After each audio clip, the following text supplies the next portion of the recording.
Yep. Good morning and welcome to another edition of Badass Marketing. I am your host, Mike Doherty, and I am joined by the ever so lovely Angela Dunns. Angela, how are you? I'm doing well this morning. How about you, Mike? It's been a I good week. it's been crazy busy, but that's I guess This is all this good, is good right? if we can keep our heads straight, It and is that's the good. big challenge. So life is good, no complaints. It's early August. Do not know how that happened, and I'm sure it will be Oh my Christmas God. before we know it. We should be talking Yeah. about Christmas campaigns today, Mike. Oh yeah, I mean, I'm with our clients. We've already, like we have shifted It's into late. It's late Q4. already. Yeah, we have totally shifted into Q4 mode with our retailers, and so we are having those discussions. And I'm like, it's August, and it doesn't feel like I'm ready for Christmas, but from a marketing perspective, it's around the corner. Um, so, Yes. so that will be a topic in a near episode. But today, I think we're going to talk about thought leadership. So why don't you Yes. Yeah, kick us it's one off of my and favorite topics. why don't you kick us off Well, and give us sort of an intro as to where we're going with this thing? Well, I both of us have some really strong opinions about thought leadership and what it is and what it isn't and how to go about it and that sort of thing. Why don't you start us off with just a really general description of what you consider thought leadership to be? Oh my God, I passed it off to you and you passed it back. Thought leadership. So for me, this is not that much different than everything else we talk about, which is about awareness and creating awareness. But from thought leadership, this is typically around personal branding and personal brand awareness. And the way that we look at personal brand awareness is this concept of thought leadership, where you in your industry are known as an expert. And how we go about doing that, we can do that in a variety of ways. We can write articles, we can show up at conferences, we can guest post, we can collaborate. But the idea is that, if somebody wants to talk about marketing as a thought leader, you're like, I have an opinion, and your opinion is reasonable enough and respected enough, you're not too far out there, that people are interested in that. And thus, you become a thought leader, someone who, when people are talking about this topic, want you to weigh in and give your opinion. We've had the pleasure of, being guests on other folks' podcasts and being in other presentations. We've sat on panels, we have moderated panels and facilitated panels around this discussion. And it just gives you a visibility and awareness. So beyond your company, and our company has a brand, Understanding E-commerce, but beyond that, then Mike Doherty, has a personal brand. And you don't typically ask Understanding E-commerce to come speak at your conference. You typically ask an individual. And you ask that individual based on their reputation and on their knowledge or their perceived knowledge. So it really just basically comes down to creating brand awareness. And thought leadership is one of the many tools that we can use to sort of show up consistently, so that you are one of the voices in the room when it comes to this particular industry that you are focused on. And How do I I would do? add to that, what's it? I said, how did I Um, do? you did pretty good. One thing that I would Not add to good, that, or just one pretty good. So close, but yeah. it was a fantastic description because it really Yeah, it yeah. If I have to beg for covered a it lot of that much, it's not even worth it. no, you covered a lot of really great points. That's a lot of stuff to unpack. Um, what I would add to that is, and what I'm discovering as I work with my attorney clients on thought leadership, is that to really find a good spot for yourself in thought leadership, you really have to narrow things down. You have to find some subtopic inside of your industry that you're passionate enough about to really stick with it for the long term, because this is not the short game. So if it's a Yeah, and I would passion concur. project, I would concur because, as a generalist, it's just hard to sort of carve out, like, we're an expert in everything.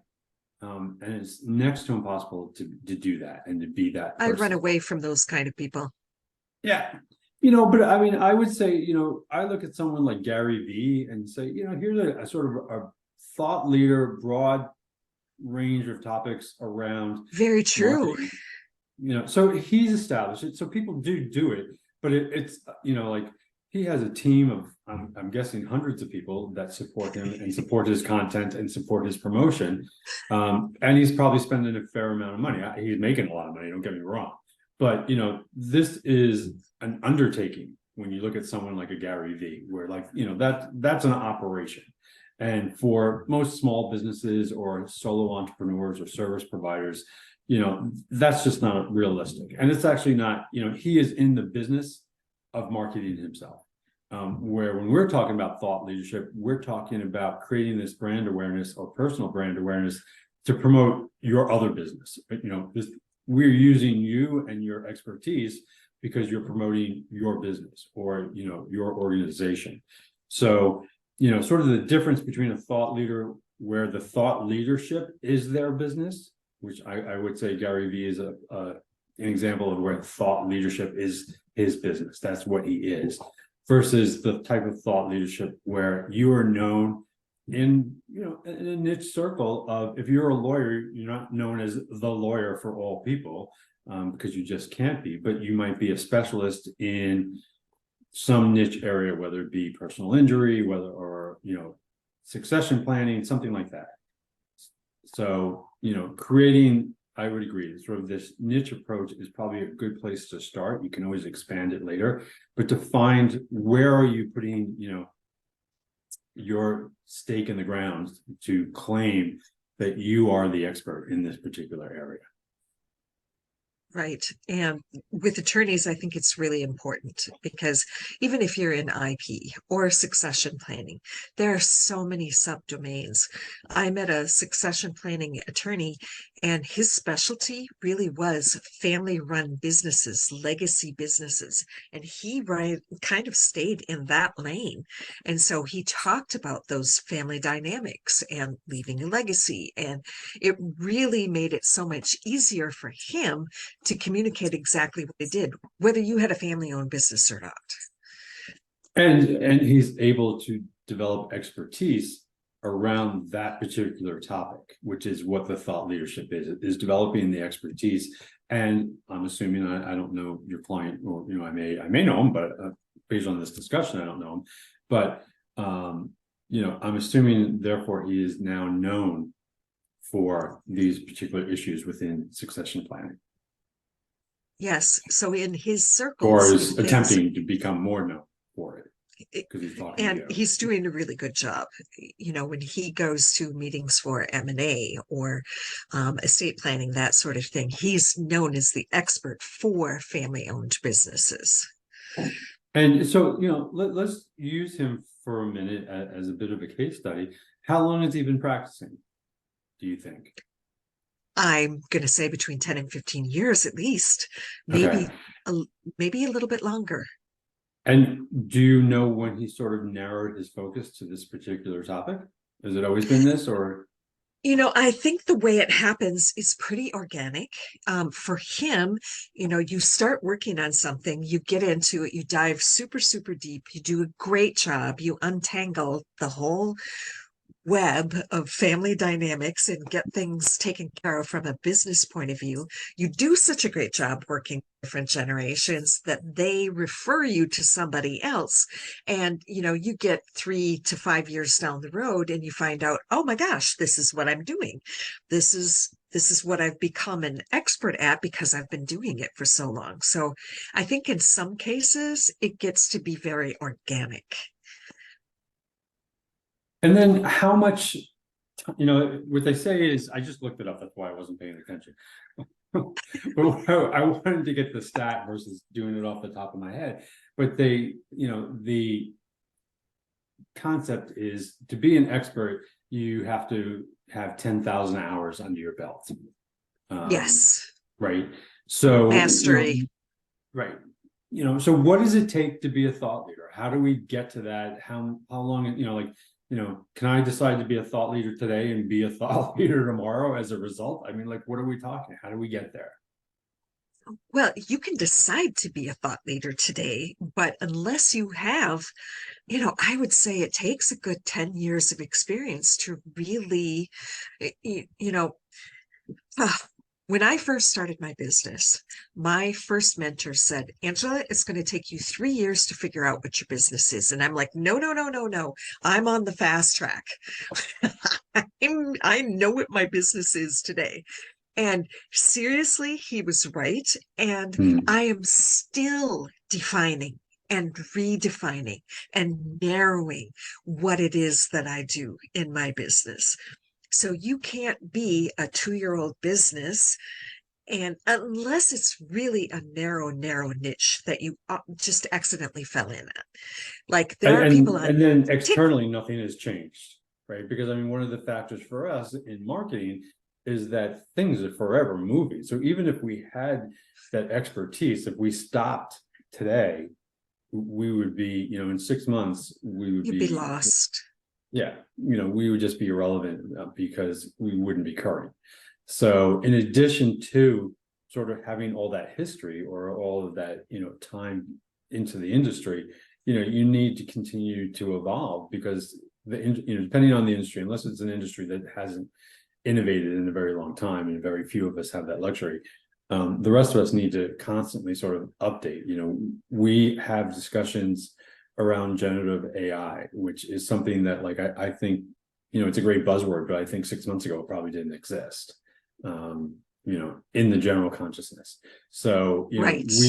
we need to sort of continue to, be current, be topical, in order to maintain any sense of thought leadership is to, continue to put in the work from the research and the knowledge perspective.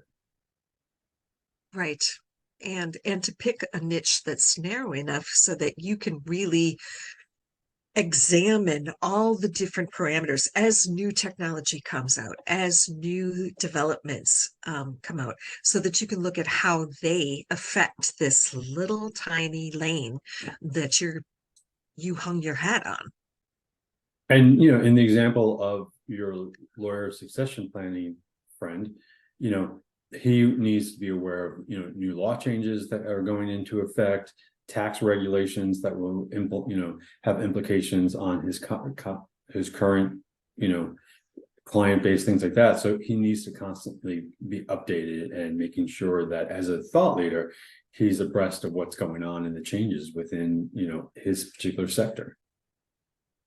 Exactly. And there's a lot going on in that sector right now. There's a lot of generational changes between businesses and court cases and precedents and all sorts of things that are going on with mergers and acquisitions and succession planning and exit planning and all of that.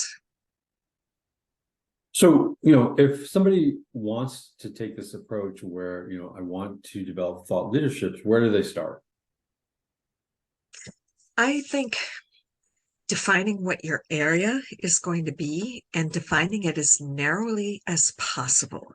Marketing is a huge topic. It's just an unwieldy animal. So you have to pick something that's really specific inside of that.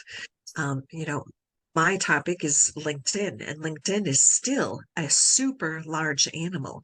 So you really have to pick one thing. For example, I could pick optimization and become a thought leader on LinkedIn optimization. That would probably be narrow enough. And then you have to see who else is out there. What are they saying? What is the relevant conversation right now? Do I agree with everything that's going on? What are the new developments? What is relevant to my ideal client so that I can translate what's going on out there in terms of business development for my ideal client? So it really is, I think it starts with research and a very definitive decision on what is that narrow lane that you're going to operate in and who are the other operators. And I would add probably one more thing to it is the idea of understanding the value proposition of that particular niche and what you can bring to the table, right? Because what we want to know is, you don't need to be a thought leader in a heavily competitive landscape where you can't offer anything as a differentiator. So Yes. once you pick that lane, I would strongly suggest that either you figure out or you work with someone to understand what is the value proposition as a thought leader that you bring to the table. What is the gaps in the industry? What are the pain points? How can you differentiate from all the other people? Because everyone else is doing the same thing. They're trying to make this claim that they are the expert. So how can you differentiate? And as a result, what is the value that you ultimately deliver as a result of being this thought leader? So I would say, once you pick your lane, then the next thing, which I would argue is very important, is to develop a value proposition around your position as the thought leader. And I think it's also very important to look at your own business development goals. And does this area of thought leadership feed into your own business development goals, or is it just a passion project somewhere? And just be very Which clear. is not a bad thing, but understand No, why you're it doing isn't. Right. Exactly. For example, I have an attorney who does have a passion project, and he's an appellate attorney. He's a constitutional law expert, but his passion project is reducing domestic gun violence and doesn't necessarily align with all the different types of cases that he consults on, but it's something that he's extremely passionate about. And he's very clear. If there's a conversation about this, he wants to be in that conversation. And I'm guessing, he's been doing this for quite a while. He has. He has already published articles for the American Bar Association on governance and several other forms of reducing domestic gun violence. Which is a nice segue into where and what can you do to begin sort of this thought leader journal. As mentioned, post articles. It's obviously, a great thing that you can post on something with as prestigious as, the American Law Journal. But, even if that's not available to you, and particularly if you're not a lawyer, begin by posting articles on a reputable, space within your industry. Yes, I have another client who is an expert at SEO and really gets into a lot of interesting conversations around that. And he was asked to publish in Forbes. And so now once a month, he has a commitment to publish in Forbes. So finding those places where the conversation is happening. And, I might add one thing that seems pretty obvious, but I'm going to say it anyway. If you don't like to write, thought leadership is probably not a place that you want to go unless you have someone that is going to be doing the writing for you and you're going to be contributing to it intimately, using either interviews or conversations of some kind. Yeah, and I would, expand that into, if you don't like public speaking, thought leadership is probably not a great place for you either. And there's a difference between not liking public speaking and not being good at it, because we can work on the not being good at it. But if you just generally don't like public speaking, thought leadership, particularly if you need to appear at conferences, if you need to, appear on programs, that type of thing, is probably not going to be right for you. So, you want to assess your own skill sets and what you're comfortable doing, and then sort of figure out what your approach to thought leadership is. Plenty of folks are thought leaders without ever having to appear on a panel at a conference, but, the conference, route is something that creates visibility and gives you an instant and audience. Reputation. Right. And I think turning people down for public speaking and panels and that sort of thing, that is something that can damage your reputation. So you really want to think about, what are the avenues that you're willing to use and make it very clear from the beginning. I'm going to be a thought leader, but I'm not going to take public speaking events. Yeah, or just looking at the venue and understanding whether or not that's the venue for you, right? Because if the venue has a particular slant or they have a particular position that you don't want to necessarily align with, that may not be the best place for you. Also, things like, what's interesting is you mentioned Forbes, and I just was like, because Forbes has sort of turned into a pay-to-play type of Yes. proposition. So its credibility isn't what it used to be. So Right. what you really want, if from a brand, from a thought leader perspective, you really want to understand the credibility of the platforms that you're going to appear on, because the credibility of the platform will then transfer to your credibility or undermine your credibility depending on, how the platform is perceived. And I think there is a lot of confusion around Forbes, and that's their fault, because some people do pay to play, and some people actually get paid for their articles and invited. And so, you need to make a distinction what your situation is so that people can make their own decisions on the credibility. Right. Or you look at other platforms. If Right, where the there messaging isn't is as muddled, much you might want to look at confusion. another platform, right? So Right. that you get more credibility. Yeah, and I might add that he's an avid Read It contributor. And Medium is another there's lots of different platforms out there. It really depends on your industry. I mean, it's really about showing up in front of your audience. So wherever your audience is, and if your audience is on TikTok, then you be a thought leader on TikTok. It really is a question of where is your audience? Where can you get in front of them? For us, a lot of our audience is on LinkedIn, so we make it a conscious effort to appear and show up on LinkedIn on a regular basis. And once you sort of identify a platform that your audience is involved with, you need to show up. So beyond writing the guest post, you need to go and make comments and read other people's articles within the industry, provide your commentary, join the groups that are around this to understand what people are talking about. So it's more than just guest posting once a week or something like that, if you want to be actively engaged in your Right. industry.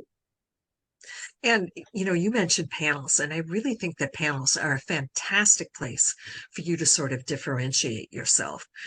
So if you're getting into the right panels and you have a specific narrow scope of your expertise, panels are a great place for people to compare and contrast what the conversation is and what your contribution is to the conversation. But I'm gonna, throw a little caution in here, is if you screw it up, you are in front of all your peers. You know what I mean? So be aware that, the potential downside is, especially if you're starting out. So, I remember early in my career, I was asked to speak on a panel. And I was very full of myself at this point in my career and, assumed I knew everything. So I didn't do a lot of prep work, first of all. First mistake was I didn't do my homework. The second thing was, there was 4 or 5 of us on the panel. I think I was slotted for the 3rd or 4th, sort of position so that, I could provide my commentary. And the person before me basically spoke through all of my talking points.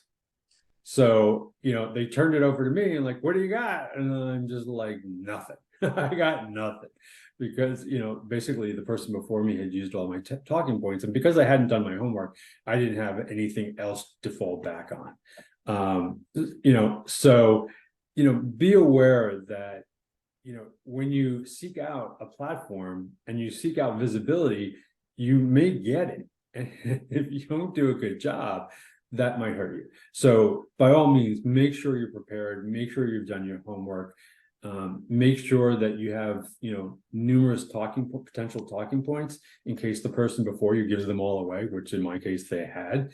So really it's important to make sure that you do your homework. Like, don't try to just go into this and skate through, because it will be revealed quite quickly, especially if you're in with your peers who are experts within the field. Your lack of expertise will show very quickly if you don't do, the work. That's such a good point. There's so many good points inside of there. The last time I had to speak on a panel, I actually got a hold of the other two people, and I, it wasn't an easy thing for me to do to reach out to the other two people that were on the panel, but I just sent a group email and said, I'd really love to find a way for all three of us to shine. um, you know, what is your area that you would really like to highlight? And I said, here's mine. And Right. it worked out so well. And I think that, rather than looking at these two people as competitors, I now look at them as allies because we've had an interesting conversation between the three of us. And wow, and I can't promise that it's always going to work out that well. It was really uncomfortable for me as an introvert as both of these people are extreme extroverts. But it was a very happy conclusion for all of us. We each highlighted different things, and we could, while we were being asked questions in the panel, I could say, "Oh, that one goes to so and so," because I knew her area. Yeah, but clearly you took the time to do the work ahead of time to make Yes. sure that there wasn't going to be overlap, that there wasn't going to be conflict. So you did the work up front, which I think is tremendously important. One of the great things about, having been on panels and especially being a moderator is the moderator can make and break a panel. Yes. You know what I mean? To make sure that the panel is flowing, to make sure that one person isn't dominating the conversation, to make sure all voices are heard. But one of the interesting things, and the reason that this came up was we were at a panel, and this was a while back, but we were talking about healthcare and we were talking about sort of short-term goals within healthcare. Okay. And there were 4 panelists. And one of the panelists was an insurance company. One of the panelists was a venture capitalist. One of the panelists was a startup. And there was a 4th person, but for whatever it's not coming to mind, and it's not all that relevant. But what was interesting was their idea of short term, right? So it led off with the woman from the insurance company speaking, and short term was their 5-year plan. Right. And And the like startup, I'm sure, was in direct contrast. was in 6 months, was a 6 month, like what they need to do in the 6 months to survive. Whereas with the insurance company, like they were talking about, something that was going to happen 5 years from now.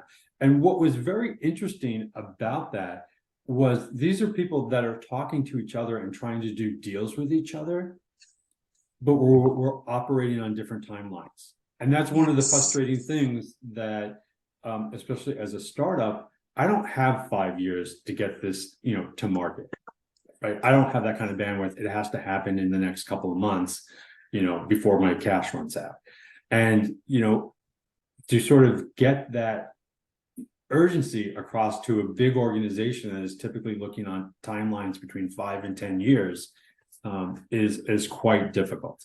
And there's just this mismatch in those basic expectations, which is why it's so frustrating for a startup company to work with a big organization, because they just move so slowly. And their sense of urgency is years, not months. And for the startup, urgency and it's tomorrow. Months. It's yesterday. If those types of things. But what was interesting was, these were thought leaders in their industries, but they were coming from very different places. Wow. And there was a genuine disconnect between the different parties, especially on this Was the moderator a good moderator? The moderator, I wouldn't say good or bad. The moderator was a friend of mine, so I'm going to be careful where I go with it. I don't think the moderator was good or bad. I think what was interesting, at least for me, and I really don't remember speaking to a bunch of other people, so I don't know if other people grasp this. But for me, it was just this huge disconnect between timelines. And just this idea of like corporate doesn't understand the timelines that startups are, pressured into. I think the startup, the person who represented the startup did a good job articulating that, and that, yeah, 5 years is not something we can live with. We're living with month to month. So I think that the startup person articulated that well enough. But it was just very clear that these people were operating in completely different universes.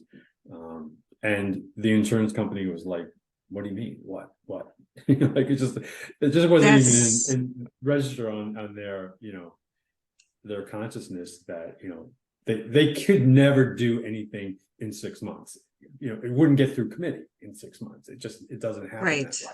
You know, and we've seen that time and time again when we're trying to, as startups, trying to work with big entities, that their timelines are different. And it's the same thing like if you're trying to work with governmental agencies. Governmental agencies are great. They have lots of money.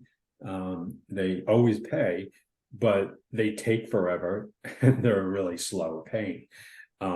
So, if that is something that, if those are the types of clients you want to go over, you have to be aware of that and factor that into how, if they pay at 90, can you deal with that? Can can your cash flow handle, a 90-day payment, those types of things.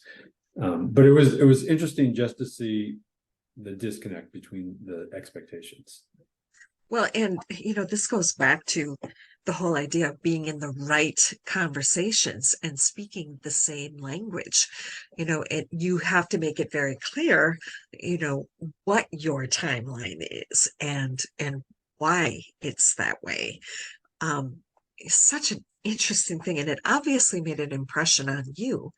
But if the insurance company can't come onto the same playing field as somebody else, are they really a relevant thought leader in their space? They are a thought leader because they are typically the purchaser. So, and or the payer. So we need to understand their thought process. They do have a thought process. We need to understand what motivates them. But again, we go back to the startup company and say, how do you factor all that into the mix? Right? Do you simply rely on this insurance company that will be slow, that will take forever, or are they part of a mix of clients that you are willing to accept, but that like, I have different clients in my business, and some clients pay me like the day I send an invoice, and some clients pay me 60 days. And over time, I've been able to get a nice enough blend of clients with different types of payment styles that I can tolerate the folks that pay 60. They, for whatever reason, we're okay with that sometimes. But if they were our only clients, we would have been out of business because we, Right. we didn't have the 60-day bandwidth in our cash flow. So, if you're gonna work with the big company, if you're gonna work with the big insurance company, it's just important to understand what their timelines are and then figure out whether or not those are workables or no deals when it comes to doing business with them. They're a big client. They have deep pockets. You want to do business with them, but the downside is they're going to be slow. They may not be prompt on their payments, those types of things. So for most of our clients, what we do is we try to figure out, like, can we include them in a mix where we're not solely dependent on them, and they only represent 20% of the business or something like that. So that from a cash flow perspective, we can survive. Right, right. Well, and in the case of the startup in the insurance company, the insurance company might love what the startup has to offer, but are they going to be around by the time they've made a decision? Yeah, and the other thing is, it could be a different discussion with the insurance company. Maybe the insurance company becomes an investor. Maybe Yeah, the insurance company becomes a channel partner. So, it just really kind of depends on, what the relationship can develop into, whether or not it works for both parties, those types of things. Just to sort of shift back to the discussion on thought leadership, what are some of the other things that we can do from a thought leadership perspective to create this types of awareness? well, I think that one of the things that came out of this particular discussion that's really important to thought leadership is collaboration. If you are an expert of one and no one else recognizes you as an expert in that space, collaborations are something that what I see on LinkedIn is if there are two people that are talking about something, it just seems to be way more credible than if you're talking about something by yourself. So being a guest on a podcast, collaborating on a project, speaking on a panel, doing a project of some kind together or a webinar, these are things that really help bring credibility to your brand in the thought leadership space. And they also provide for some feedback, right, to you on your thought process, because, in having the dialogue with someone else such as yourself, you're like, well, yeah, but what about this? And you're like, oh, I hadn't thought of that. So, the other party brings a different perspective. They may have a different focus. And that it's not necessarily solely to challenge what you're saying, but it's still like, hey, have you considered this, or what about that? So that you have a broader range and consideration, as to perspectives. The biggest challenge that I think that we face is really understanding, what does the client want? What is the client looking for? And different clients are going to want different things. So we need to make sure that we're listening to different voices within the industry, because they will identify different areas where there are opportunities. Well, and I think another thing that comes out of collaboration is, we each operate in different spaces and different size organizations, different industries, and that sort of thing. And sometimes having these discussions can be really productive because, oh, wow, I never thought about it that way. And you can apply that in your own business for your own clients. So the sort of synergy, the hybridization of ideas, that is a richness that comes out of collaboration. And the other thing is too, is especially if you're a niche focus, that one person may not be enough to, fill your calendar. So by doing these collaborations, like I have this need once or twice a month, right? I can tap into you, and then, you can then have 10 of me to, help support. Whereas, this gives you an opportunity to focus on your niche, but that may not be full-time with just one client. You may need to have multiple clients or collaborations. So for example, if you are that specialty lawyer, you may work with larger firms who will occasionally have that need, but then you'll work with several of them so that you stay busy. Exactly. This idea of collaborating, because as a niche player, that type of business may not walk through the door every day. No. And some of them, it is a little bit of a needle in a haystack sort of thing. When you have the specific size and specific makeup of a company that has that specific need, that's a real situation.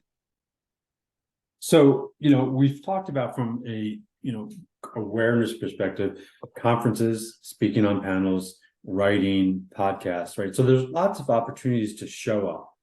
And, one is to present your, position with regard to the industry, and to sort of demonstrate how you can differentiate to solve a solution. And the other thing is to show up and just listen, to understand that what's going on in this niche. In order to be an expert, you need to be aware of the different things that are going on within this particular niche, so that you can respond to them accordingly. So, through these activities, and particularly in the activities that are about showing up. So if you're going to be on a platform such as LinkedIn, being part of the group discussions, responding to people's comments, reading what other people in the industry are doing, so that you're not just simply promoting your voice, right? But to understand what the other voices in the community are discussing, so that you're aware of what are the aspects and the concerns within the industry. So making sure that you show up, and that will help you as a thought leader. Well, in LinkedIn, just in March, they added collaborative articles. So these are AI generated articles around a very specific topic. They have a whole directory so that you can dive really deep into a narrow niche of some kind. And you can add to that conversation in these collaborative articles. And I just followed one of my friends. I have quite a few friends who are also LinkedIn consultants. And Chuck was chiming in on a conversation the other day, and he said, well, I don't agree at all. And anytime somebody says something like that, I'm going to read the whole string of what's going on. So there is another whole platform inside of LinkedIn to really get your voice and your opinions and your thought leadership into relevant conversations. Yeah, and it's really important to do it in a way that, this is another perspective versus just being difficult. Like, no, you're wrong. It's not a question of being wrong. This is just another viewpoint. And this is how we see the industry and why we think In that, my experience, right. In my experience, in my opinion, all those types of things, don't do it simply to be difficult. I was going to use another word, right. but I didn't. So I feel very adult. Don't do it just to be difficult. Do it if you can add to the conversation, right? Yes. We are saying participate, but don't just comment for the sake of commenting because you have, someone like us told you to comment. Make sure that as a thought leader, you can add to the discussion, that you can contribute, that you're adding value, versus just adding noise. Because, sure, you can have an opinion, but not everybody wants to hear it.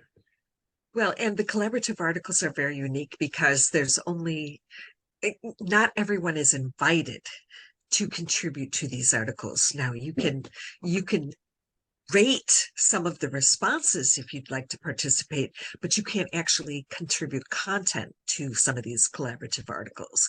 And for instance, if I were to go to the lawyer page in the directory, I would not be invited to contribute to any of those conversations. But if I go to the marketing part of the directory, I do have the ability to contribute to those conversations. One of the interesting things, and this is a little off topic, but not terribly off topic, is so we moderate and participate in some Facebook groups, and they rank your participation. And so, you can see like whether or not you're considered a contributor. Do you know how they rank you? I have no idea. Right. So it's not based on what you contribute. Popularity? You're ranked sort of. You're ranked by the responses that generate from what you've contributed. So if you get 5 likes or if you get 6 comments, those are what contribute to your ranking, not the article itself that you wrote, which I think is very interesting. And I actually think it's a great way to do it. Whereas as a contributor, it's not just because if you're writing stuff that no one's responding to and no one's liking or reading or commenting on, you're not contributing, you're taking up space. It's not relevant. Yeah. Right. But the fact that people like it, right, respond to it, that's what makes you the contributor, because you're engaging an audience. Your audience is, liking or hopefully liking what they see and therefore responding accordingly. So I really think that's a great, way to measure contribution is based on the response, not the actual content itself. So, Mike, we've talked an awful lot about how to become a thought leader. What are some of the benefits of being a thought leader? Why would you take the time and the effort to really commit to this path? So we've worked with many clients in the thought leader field, and what we find is, first of all, they just become top of mind. And in marketing, that's always your goal, is to be top of mind. If somebody is going to talk about this, they need to talk to you. And that just positions you, everything we do in marketing is around awareness. And this is just, this idea of the thought leadership is you're top of mind in a very good way. It's typically a positive one. If you do a bad job, you can still be top of mind, but it could be to your detriment. So that's, it's going to depend. but for the most part, we're talking about positive, and what we're saying is this is going to create awareness. And that's really important, because anything we do around marketing, our goal is to create awareness. Is, because as you mentioned, there's thousands of podcasts. Only 3 people listen to ours, apparently. But there's thousands of podcasts. There's thousands of opinions. There's all of this noise that's out there, whether it be online or offline or conferences, what have you. And how do you break through that? And the thought leadership is consistently showing up, consistently contributing to the conversation in a way that adds value, so that you become respected, you become a thought leader. And that will benefit you, because if there's something going on in your industry, they're going to come to you first, which means you're probably going to have an opportunity to participate, whether it means they hire you, whether it means you contribute something. But being top of mind is the ultimate, goal when it comes to thought leadership. And it's the holy grail of an outcome is just being top of mind. If someone's talking about something, they're like, oh, go ask Angela. Like, really? Does it get any better than that? It doesn't. I just had a meeting with somebody yesterday, and she said that I came up in 5 different conversations. And she finally went to my LinkedIn profile and set up a coffee chat. And it was the most delightful conversation. There's so much opportunity for us to do business together. So that top of mind thing is insane. But I think the other thing that is really a benefit of thought leadership is when you start getting invited to the right conversations and people associate you with the right conversations, it's instant credibility. I was at an event the other day, and somebody came up to me and started chatting to me like they were my best friend. And and I was like, I'm going to go with it for a while and stuff like that. But what it was is I have been very active in the community. They've heard about me, they know me, they know my perspective. So they had this affinity with me without ever having met me before, because of the things that I've said, the things that I've published, some of the visibility, and had a dialogue with this person. It was fine, it was pleasant and stuff like that. And then she moved on, and I was with some other people, and they're like, "Do you know her?" I'm like, "No," but she knew me, right? And from a No, brand like, marketing trust. perspective, that's exactly what I'm shooting for. Is when I walk in the room, people know who I am. People know what we stand for. They know our position. If you agree with it, that you're likely going to come and seek us out. And the woman particularly sought me out, which was great.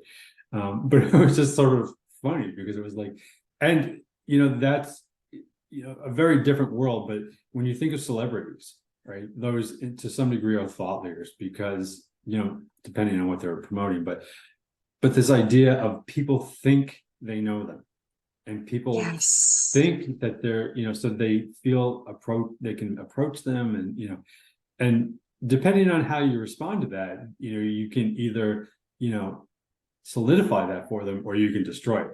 So you have to be really careful when creating this thought leadership, right? Once you elevate yourself to this position, realize that people are going to look to you. And if they are, it's how you respond and how you treat them. Once you, achieve this status of thought leader, are you dismissive? Are you, can you not be bothered?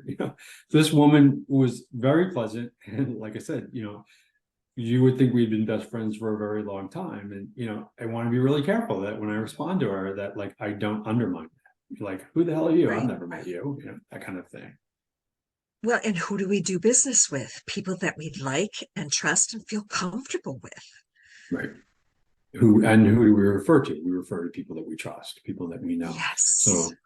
So being that referral partner, people are, they're going to want to like you, and like they have to like you, because they won't refer to you if they don't like you. And then beyond liking you, they have to trust that you'll do a good job.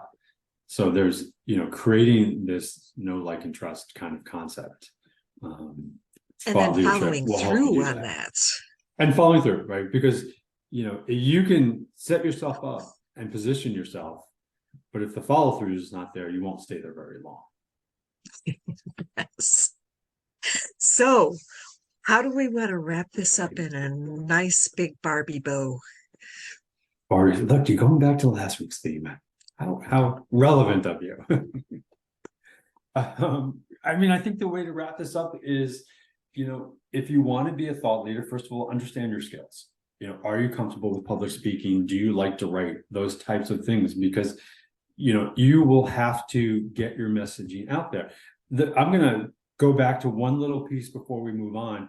And that was your discussion with regard to the woman who met you after hearing you mentioned 5 times, right? That's actually very common. The first time we hear something, it's sort of like noise, we don't even register. The second time is like it's starting to become familiar. But by the 4th and 5th time, now there's recognition, and there's what we finally achieved is awareness. So she had to hear about you 4 or 5 times, for the love of God, before she finally got around to contacting you. And that is not uncommon in marketing. We talk about that all the time. You need 14 touch points. You need to reach out. When we do emails, we do a series so that like we know you're going to ignore the first one. You're probably going to ignore the second one, or the third one. Either you're completely annoyed with us or keep sending you emails and spamming you, or you're like, what the hell is this? I'm going to read it. But part of this thought leadership is constantly showing up, because we know that it does take multiple touch points. She had to hear about you 4 or 5 times before she finally reached out. And that is how it happens. And thought leadership is the ability to constantly represent yourself, show up, be top of mind, because it's going to take them a bunch of times before they finally reach out. So I just wanted to go back to that point, because it's so real in that, it will very often, it takes multiple touch points before somebody finally is like, oh yeah, I should probably call that person. It's like the first 4 people who told you to do it, but somewhere around the 5th time, yeah, right, exactly. Okay, all right already. All right, I'll call her, exactly.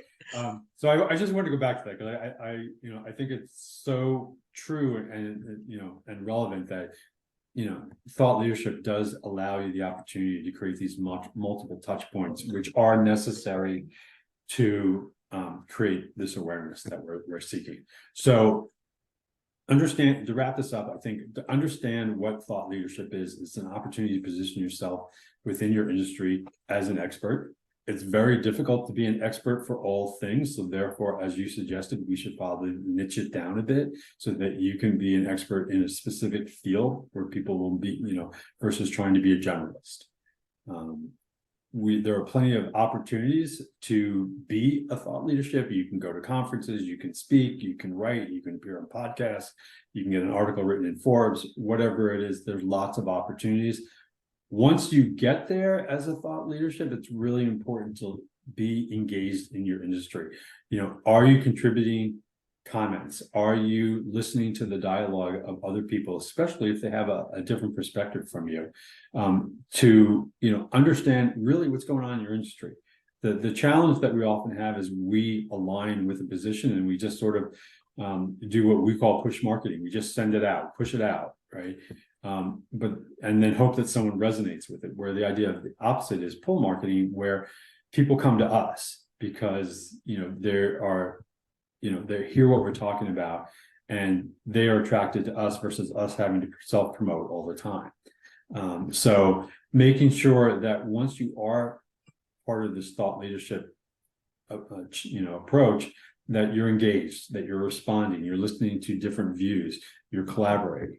And then ultimately, once you've achieved this place of thought leadership, respect the fact that, people are now looking to you and how you respond to them, how you treat them, how don't be dismissive. Make sure that, you remain approachable, those types of things, because people, having now seen you multiple times, will feel they know you. And that's a good thing, because that's awareness and that's all about top of mind. And you don't want to undermine that by just being difficult. So, and the only thing that I would add I to still want to this, use another word, but I'm trying not to. So, and I acknowledge your restraint. Yeah. In the famous words of somebody else, don't be a dick when it comes to thought leadership, right? Exactly. And Yeah, so many that's are. not being a thought leader. Yes, there are some that are that That's my thought authoritative type leadership of. position. How's that? y- My thought leadership. Don't be a dick. That's all we Yes. ask. Well, and I want to make Sorry, one I couldn't final, hold it in anymore. I tried, but I couldn't. and it makes a good point. You know, being an authority is very different than, having that take it or leave it attitude is very different than being a proactive, contributing thought leader. Very different stances. You can be an expert, right? But when we talk about referral, know, like, and trust, right? Yes. So people have to still like you. So you have to be likable to sort of make this work for you. And to be sought after. Yeah. You know, No, I disagree. You can be, if you're an expert, you can be sought after, right? Because if you do something that nobody else does and you're the only one who does it, they may or may not put up with that because you're the only one who offers it. But if you're in any field where there's a competitive alternative, then you need to be maybe like, not. yeah. And the last point that I'd like to make is that thought leadership is the long game. It is definitely not a short-term game. And most of what you do is going to be invisible, and you just have to trust. Keep showing up, keep contributing to the same conversations, because you don't know when or where it's going to come back to you. Like my new friend that just came to me after 5 people mentioned my name. I had no idea any of that was happening. So Well, there's that's, we talked about being overnight successes and that taking years. and thought leadership is very much one of those things. You just keep showing up and keep trusting, and it will happen. When it comes to marketing, consistency.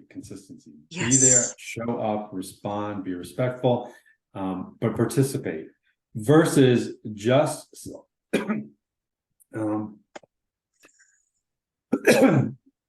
just trying to go out there and self-promote. If that's all you're trying to do, no one's going to listen. Right. Exactly. Sorry, I'm joking. Please don't die, Mike. Try not to. Yeah. So, I mean, this idea of, being likable and just trying to participate and be part of the industry, be part of the solution, that whole approach. And the consistency, super And consistency of showing up. Thank you. I when I started choke, I lost my train of thought. So I was trying to get back to it. I had no idea where I was. That's why I'm here, Mike.